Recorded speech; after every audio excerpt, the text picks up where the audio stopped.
2004, affaire Marc Machin, condamné à tort à cause d'un féminicide.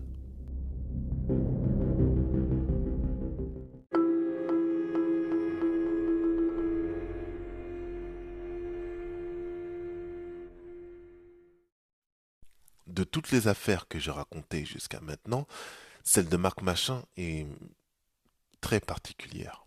J'ai beaucoup moins d'empathie pour la sienne. Il y a une phrase que je déteste entendre, c'est cette fameuse "il n'y a pas de fumée sans feu". Cette phrase, je ne peux pas me l'entendre. Elle jette l'opprobre sur quelqu'un qui est déjà accusé avant même qu'il ait commencé à se défendre. Avant de découvrir l'affaire de Marc Machin, je haïssais cette phrase. Maintenant, ce n'est plus le cas. Vous allez comprendre pourquoi.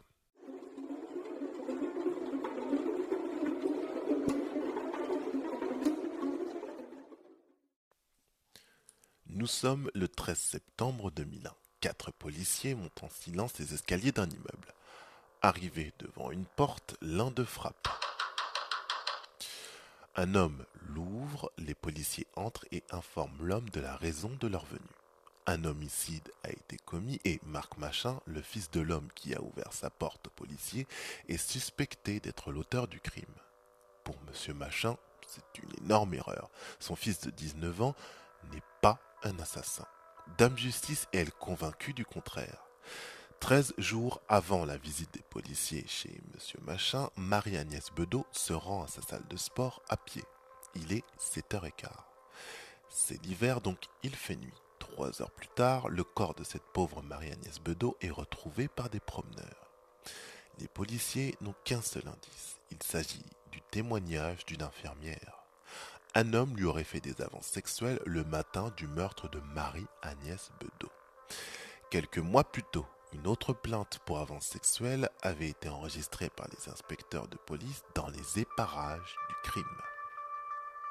L'auteur de l'agression il y a quelques mois auparavant est celui qui a agressé l'infirmière car l'homme a utilisé la même phrase pour aborder ses victimes. Il s'agit de Marc Machin qui, après enquête, est déjà connu des services de police pour cause de vol et agression sexuelle.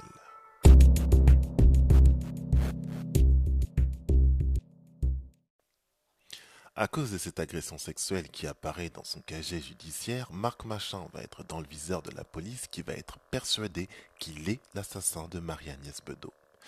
Qui vole un œuf n'est pas forcément apte à tuer un bœuf pour en faire un steak haché. Vous comprenez où je veux en venir? Bon, tant mieux, moi non plus. Bref, Marc Machin est placé en détention, pourtant le témoin principal, c'est-à-dire l'infirmière qui s'est fait agresser, ne le reconnaît pas sur les photos. Les policiers sont embêtés car ils n'ont rien d'autre pour relier Marc Machin à la mort de Marie-Agnès Bedeau. Mais ce n'est pas bien grave. Si vous suivez ce podcast depuis le premier épisode, vous savez ce que je vais dire. Lorsque la police n'a aucune preuve contre un suspect, c'est très simple. Elle s'arrange parfois pour que le suspect dise ce qu'elle veut entendre. Au travers de toutes les affaires que je vous ai racontées, vous avez pu constater que la police est quelquefois très forte pour faire en sorte que des innocents s'accusent de quelque chose qu'ils n'ont pas fait. Marc Machin a cédé à la pression. Il signe des aveux. Les policiers vont ignorer que 5 mois plus tard, une autre femme est assassinée également à coups de couteau au même endroit que Marie-Agnès Bedeau. Croyez-moi, ils vont vite se rendre compte qu'ils ont fait une grave erreur.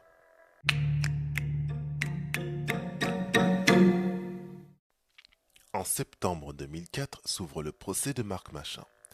Il n'y a aucune preuve contre lui, mis à part ses entre guillemets aveux. Au procès, Marc Machin se rétracte concernant les aveux qu'il a signés.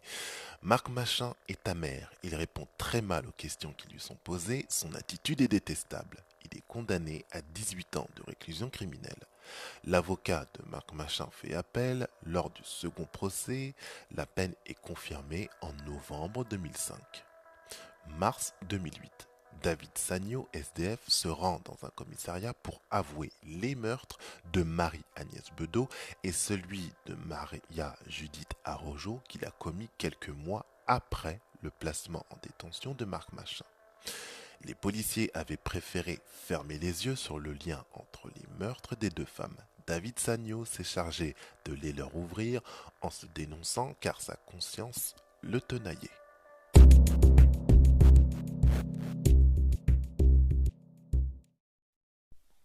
Lors de son interrogatoire, David Sagno énumère toutes les affaires personnelles de Marie-Agnès Bedeau. Ce que bien sûr n'avait pas pu faire Marc Machin car il est innocent. De 2001 à 2008, la police scientifique a fait de véritables progrès. Les vêtements des victimes sont ressortis décellés. Les empreintes de David Sagno sont retrouvées sur le manteau de Marie-Agnès Bedeau et son ADN est retrouvé sous les ongles de sa victime. À la suite de toutes ces informations, l'avocat de Marc Machin veut faire sortir son client au plus vite de prison. Il va donc demander à la Cour une suspension de peine en attendant le procès en révision. Le système judiciaire est très efficace pour placer un gars en détention. Ça va très vite, mais lorsque la justice a l'épreuve de l'innocence d'un détenu et qu'il demande à sortir immédiatement de prison, c'est toujours plus compliqué. Allez savoir pourquoi.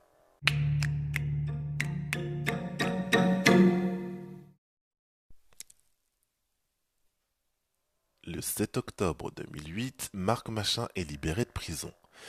Il ne va pas tenir compte de la leçon du destin. En 2009, il est interpellé pour 3 agressions, dont 2 sur mineurs.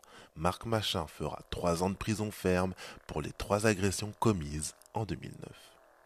En février 2012, David Sagno, le meurtrier de Marie-Agnès Bedeau et Maria Judith Arrojo, est condamné à 30 ans de réclusion criminelle. En décembre 2012, Marc Machin est acquitté pour le meurtre de Marie-Agnès Bedeau. En juin 2014, l'État lui accorde 700 000 € d'indemnisation pour 6 années passées en prison.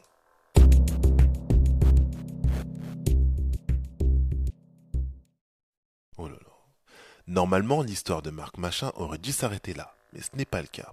En 2018, Marc Machin pénètre chez une femme, il la menace d'une arme en s'efforçant de pénétrer cette pauvre jeune femme. Marc Machin vole la carte bancaire de la jeune femme, à visage couvert, il effectue un retrait au guichet d'une banque, mais souriez, vous êtes filmé, la caméra parvient à filmer le tatouage qui se trouve sur son cou. Son ADN est retrouvé sous la jupe de la jeune femme. Mesdames et messieurs, faites vos jeux. Marc Machin a remis une pièce dans la machine judiciaire. Vous êtes prêts? C'est parti. Marc Machin ne va pas tarder à découvrir quelle condamnation il va gagner. En novembre 2021, Marc Machin est condamné à 16 ans de prison assorti d'une amende de 25 000 € au bénéfice de la jeune femme qui l'a violé. Pas de chance pour elle, Marc Machin est insolvable. Ces 700 000 € sont partis en fumée.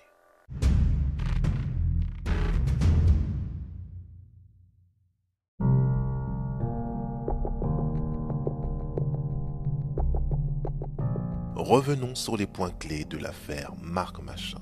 Marc Machin a bénéficié d'un séjour en prison à cause d'un dépôt de plainte. Le système judiciaire a vu en lui le meurtrier idéal. Si Marc Machin a pu être libéré de prison, c'est grâce au véritable meurtrier qui a décidé de se dénoncer. Après avoir été acquitté puis indemnisé, Marc Machin ne se contente pas de recommencer à agresser verbalement, il viole.